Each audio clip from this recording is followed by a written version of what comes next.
3/4 of American adults favor raising the legal smoking age to 21. That's according to researchers for the Centers for Disease Control and Prevention. While support for such a law was strongest among older adults and those who never smoked, 70% of smokers also support this concept. Some hotels are saying no free Wi-Fi.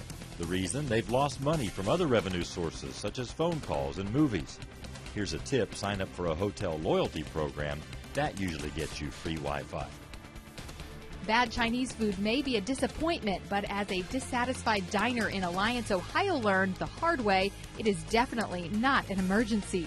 Tracy McLeod called 911 to report that her food was bad and the restaurant wouldn't give her money back. But it was McLeod who landed in jail, charged with misuse of 911. A West Virginia man is accused of letting 2 deer live in his house. Ronnie Chapman of Cabell County says that's not true. The deer just come and go as they please. He says he nursed one of the deer back to health a couple of years ago after he found it bleeding in his yard and it just hung around.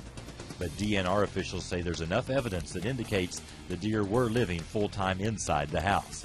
Chapman paid a $300 fine, and the deer have to be free to roam outside at all times. It apparently took 34 years for someone to spot a math error at Boston's Museum of Science. A 15-year-old high school student from Virginia recently visited the museum. When he did, he spotted an error in an exhibit that explains the concepts behind the golden ratio. The boy said minus signs there were supposed to be plus signs.